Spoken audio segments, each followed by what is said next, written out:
അപ്പോൾ സഫയൊക്കെയും ഉറക്കെ നിലവിളിച്ചു. ജനം ആ രാത്രി മുഴുവനും കരഞ്ഞു. ഇസ്രായേൽ മക്കൾ എല്ലാവരും മോശയ്ക്കും അഹറോനും വിരോധമായി പിറുപിറുത്തു. സഫ ഒക്കെയും അവരോട്, മിസ്രയീം ദേശത്ത് വെച്ച് ഞങ്ങൾ മരിച്ചുപോയിരുന്നു എങ്കിൽ കൊള്ളായിരുന്നു, മരുഭൂമിയിൽ വെച്ച് ഞങ്ങൾ മരിച്ചുപോയിരുന്നു എങ്കിൽ കൊള്ളായിരുന്നു. വാളാൽ വീഴേണ്ടതിന് യഹോവ ഞങ്ങളെ ആ ദേശത്തിലേക്ക് കൊണ്ടുപോകുന്നത് എന്തിന്? ഞങ്ങളുടെ ഭാര്യമാരും മക്കളും കൊള്ളയായി പോകുമല്ലോ. മിസ്രയീമിലേക്ക് മടങ്ങിപ്പോകുകയല്ലയോ ഞങ്ങൾക്ക് നല്ലത് എന്ന് പറഞ്ഞു. നാം ഒരു തലവനെ നിശ്ചയിച്ച് മിസ്രയീമിലേക്ക് മടങ്ങിപ്പോക എന്നും അവർ തമ്മിൽ പറഞ്ഞു. അപ്പോൾ മോശയും അഹറോനും ഇസ്രായേൽ സഭയുടെ സർവ്വസംഘത്തിൻ്റെയും മുമ്പാകെ കവിണ്ണു വീണു. ദേശത്തെ ഒറ്റുനോക്കിയവരിൽ നൂന്റെ മകൻ യോശുവയും യെഫുന്നയുടെ മകൻ കാലേബും വസ്ത്രം കീറി ഇസ്രായേൽ മക്കളുടെ സർവ്വസഭയോടും പറഞ്ഞത് എന്തെന്നാൽ, ഞങ്ങൾ സഞ്ചരിച്ച് ഒറ്റുനോക്കിയ ദേശം എത്രയും നല്ല ദേശം ആകുന്നു. യഹോവ നമ്മിൽ പ്രസാദിക്കുന്നു എങ്കിൽ അവൻ നമ്മെ പാലും തേനും ഒഴുകുന്ന ആ ദേശത്തേക്ക് കൊണ്ടുചെന്ന് നമുക്ക് അത് തരും. യഹോവയോട് നിങ്ങൾ മത്സരിക്കാൻ മാത്രം അരുത്. ആ ദേശത്തിലെ ജനത്തെ ഭയപ്പെടരുത്. അവർ നമുക്ക് ഇരയാകുന്നു. അവരുടെ ശരണം പോയിപ്പോയിരിക്കുന്നു. നമ്മോട് കൂടെ യഹോവ ഉള്ളതുകൊണ്ട് അവരെ ഭയപ്പെടരുത്. എന്നാറെ അവരെ കല്ലെറിയണം എന്ന് സഭയെല്ലാം പറഞ്ഞു. അപ്പോൾ യഹോവയുടെ തേജസ് സമാഗമന കൂടാരത്തിൽ എല്ലാ ഇസ്രായേൽ മക്കളും കാണെ പ്രത്യക്ഷമായി. യഹോവ മോശയോട്, ഈ ജനം എത്രത്തോളം എന്നെ നിരസിക്കും? ഞാൻ അവരുടെ മധ്യേ ചെയ്തിട്ടുള്ള അടയാളങ്ങളൊക്കെയും കണ്ടിട്ടും അവർ എത്രത്തോളം എന്നെ വിശ്വസിക്കാതിരിക്കും? ഞാൻ അവരെ മഹാമാരിയാൽ ദണ്ഡിപ്പിച്ച് സംഹരിച്ച് കളയുകയും നിന്നെ അവരെക്കാൾ വലിപ്പവും ബലവുമുള്ള ജാതിയാക്കുകയും ചെയ്യും എന്ന് അരുളി ചെയ്തു. മോശെ യഹോവയോട് പറഞ്ഞത്, എന്നാൽ മിസ്രയീമ്യർ അത് കേൾക്കും. നീ ഈ ജനത്തെ അവരുടെ ഇടയിൽ നിന്ന് നിന്റെ ശക്തിയാൽ കൊണ്ടുപോകുന്നുവല്ലോ. അത് ഈ ദേശനിവാസികളോട് പറയും. യഹോവയായ നീ ഈ ജനത്തിന്റെ മധ്യേ ഉണ്ടെന്ന് അവർ കേട്ടിരിക്കുന്നു. യഹോവയായ നിന്നെ ഇവർ കണ്ണാലെ കാണുകയും നിന്റെ മേഘം ഇവർക്ക് മീതെ നിൽക്കുകയും പകൽ മേഘസ്തംഭത്തിലും രാത്രി അഗ്നിസ്തംഭത്തിലും നീ ഇവർക്ക് മുമ്പായി നടക്കുകയും ചെയ്യുന്നുവല്ലോ. നീ ഇപ്പോൾ ഈ ജനത്തെ ഒക്കെയും ഒരു ഒറ്റ മനുഷ്യനെ പോലെ കൊന്നുകളഞ്ഞാൽ നിന്റെ കീർത്തി കേട്ടിരിക്കുന്ന ജാതികൾ ഈ ജനത്തോട് സത്യം ചെയ്ത ദേശത്തേക്ക് അവരെ കൊണ്ടുപോകുവാൻ യഹോവയ്ക്ക് കഴിയായിക കൊണ്ട് അവൻ അവരെ മരുഭൂമിയിൽ വെച്ച് കൊന്നുകളഞ്ഞു എന്ന് പറയും.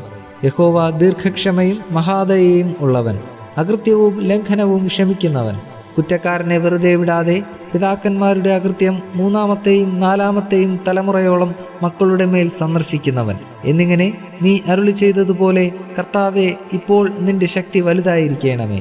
നിന്റെ മഹാദയയ്ക്ക് തക്കവണ്ണം മിസ്രയീം മുതൽ ഇവിടം വരെ ഈ ജനത്തോട് നീ ക്ഷമിച്ചു വന്നതുപോലെ ഈ ജനത്തിൻ്റെ അകൃത്യം ക്ഷമിക്കണമേ. അതിന് യഹോവ അരുളി ചെയ്തത്, നിന്റെ അപേക്ഷ പ്രകാരം ഞാൻ ക്ഷമിച്ചിരിക്കുന്നു. എങ്കിലും എന്നാണ് ഭൂമിയെല്ലാം യഹോവയുടെ തേജസ് കൊണ്ട് നിറഞ്ഞിരിക്കും. എൻ്റെ തേജസ്സും മിസ്രയീമിലും മരുഭൂമിയിലും വച്ച് ഞാൻ ചെയ്ത അടയാളങ്ങളും കണ്ടിട്ടുള്ള പുരുഷന്മാർ എല്ലാവരും ഇപ്പോൾ 10 പ്രാവശ്യം എന്നെ പരീക്ഷിക്കുകയും എൻ്റെ വാക്ക് കൂട്ടാക്കാതിരിക്കുകയും ചെയ്തതുകൊണ്ട് അവരുടെ പിതാക്കന്മാരോട് ഞാൻ സത്യം ചെയ്തിട്ടുള്ള ദേശം അവർ കാണുകയില്ല. എന്നെ നിരസിച്ചവർ ആരും അത് കാണുകയില്ല. എൻ്റെ ദാസനായ കാലേബോ അവന് വേറൊരു സ്വഭാവമുള്ളതുകൊണ്ടും എന്നെ പൂർണ്ണമായി അനുസരിച്ചതുകൊണ്ടും അവൻ പോയിരുന്ന ദേശത്തേക്ക് ഞാൻ അവനെ എത്തിക്കും. അവൻ്റെ സന്തതി അത് കൈവശമാക്കും. എന്നാൽ അമാലേക്യരും കനാന്യരും താഴ്വരയിൽ പാർക്കുന്നതുകൊണ്ട് നിങ്ങൾ നാളെ ചെങ്കടലിങ്കലേക്കുള്ള വഴിയായി മരുഭൂമിയിലേക്ക് മടങ്ങിപ്പോകുവിൻ.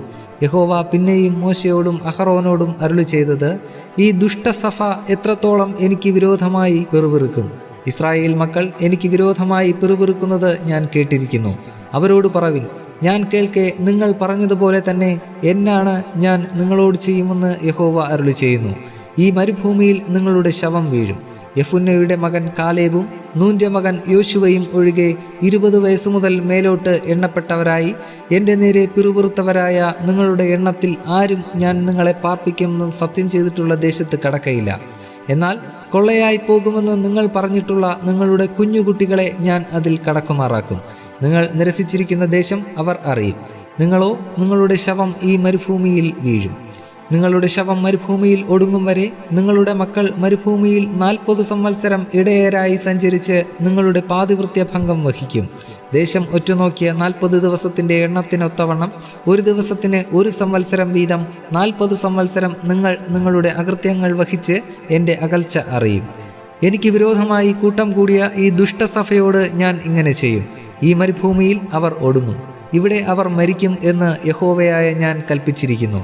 ദേശം ഒറ്റുനോക്കുവാൻ മോശെ അയച്ചവരും മടങ്ങിവന്ന് ദേശത്തെക്കുറിച്ച് ദുർവർത്തമാനം പറഞ്ഞ് സഭ മുഴുവനും അവന് വിരോധമായി പിറുപിറുപ്പാൻ സംഗതി വരുത്തിയവരും ദേശത്തെക്കുറിച്ച് ദുർവർത്തമാനം പറഞ്ഞവരുമായ പുരുഷന്മാർ യഹോവയുടെ മുമ്പാകെ ഒരു ബാധ കൊണ്ട് മരിച്ചു. എന്നാൽ ദേശം ഒറ്റുനോക്കുവാൻ പോയ പുരുഷന്മാരിൽ നൂന്റെ മകൻ യോശുവയും യെഫുന്നയുടെ പുത്രൻ കാലേബും മരിച്ചില്ല. പിന്നെ മോശെ ഈ വാക്കുകൾ ഇസ്രായേൽ മക്കളോടൊക്കെയും പറഞ്ഞു. ജനം ഏറ്റവും ദുഃഖിച്ചു. പിറ്റേന്ന് അവർ അതികാലത്ത് എഴുന്നേറ്റ്, ഇതാ യഹോവ ഞങ്ങൾക്ക് ചൊല്ലിയിരിക്കുന്ന സ്ഥലത്തേക്ക് ഞങ്ങൾ കയറിപ്പോകുന്നു, ഞങ്ങൾ പാപം ചെയ്തുപോയി എന്ന് പറഞ്ഞ് മലമുകളിൽ കയറി. അപ്പോൾ മോശെ, നിങ്ങൾ എന്തിന് യഹോവയുടെ കൽപ്പന ലംഘിക്കുന്നു? അത് സാധ്യമാകയില്ല. ശത്രുക്കളാൽ തോൽക്കാതിരിക്കേണ്ടതിന് നിങ്ങൾ കയറരുത്. യഹോവ നിങ്ങളുടെ മധ്യേ ഇല്ല. അമാലേക്യരും കനാന്യരും അവിടെ നിങ്ങളുടെ മുമ്പിലുണ്ട്. നിങ്ങൾ വാളാൽ വീഴും. നിങ്ങൾ യഹോവയെ വിട്ട് പിന്തിരിഞ്ഞിരിക്കൊണ്ട് യഹോവ നിങ്ങളോടുകൂടെ ഉണ്ടായിരിക്കയില്ല എന്ന് പറഞ്ഞു. എന്നിട്ടും അവർ ധാർഷ്ട്യം പൂണ്ട് മലമുകളിൽ കയറി. യഹോവയുടെ നിയമപെട്ടകവും മോശയും പാളയത്തിൽ നിന്ന് പുറപ്പെട്ടില്ല താനും. എന്നാറെ മലയിൽ പാർത്തിരുന്ന അമാലേക്യരും കനാന്യരും ഇറങ്ങി വന്ന് അവരെ തോൽപ്പിച്ച് ഹോർമ വരെ അവരെ ചിഹ്നിച്ച് ഓടിച്ചു കളഞ്ഞു.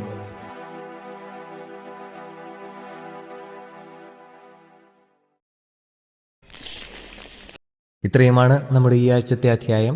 ഇത് നിങ്ങളുടെ ജീവിതത്തിൽ വളരെയധികം പ്രവർത്തിക്കട്ടെ, അനുഗ്രഹമാകട്ടെ എന്ന് പ്രാർത്ഥനയോടെ ആശംസിക്കുന്നു.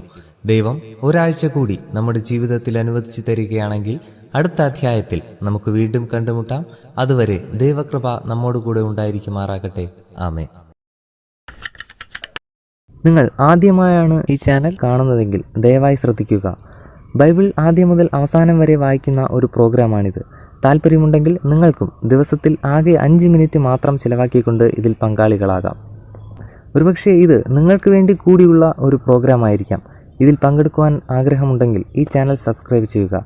പ്രത്യേകിച്ച് നിങ്ങളുടെ സുഹൃത്തുക്കൾക്കാർക്കെങ്കിലും ഇത് ഉപകാരപ്പെടും എന്ന് നിങ്ങൾ കരുതുന്നുണ്ടെങ്കിൽ അവർക്കും ഇത് ഷെയർ ചെയ്യുക. ഒരുപക്ഷെ അതുവഴി നിങ്ങൾ അവരുടെ ജീവിതത്തിൽ ഒരു അനുഗ്രഹത്തിന് കാരണമാകാം. ആദ്യം മുതൽ തന്നെ ബൈബിൾ വായിച്ചു തുടങ്ങുന്നതിനായി ഒരു ലിങ്ക് ഞങ്ങൾ ഡിസ്ക്രിപ്ഷനിൽ കൊടുക്കുകയാണ്. അതുവഴി നിങ്ങൾക്ക് ബൈബിൾ ആദ്യം മുതൽക്കേ വായിക്കുവാൻ സാധിക്കും. ഇനിയുള്ള വചനങ്ങൾ അപ്ലോഡ് ചെയ്ത ഉടനെ തന്നെ അറിയുവാനായി ബെൽ ഐക്കൺ പ്രസ് ചെയ്യുക. ഇതിലൂടെ ദൈവത്തെക്കുറിച്ച് കൂടുതൽ അറിയുവാൻ, ദൈവത്തിൻ്റെ അനുഗ്രഹം കൂടുതലായി അനുഭവിക്കുവാൻ നമുക്ക് കഴിയട്ടെ എന്ന പ്രാർത്ഥനയോടെ നന്ദി, നമസ്കാരം.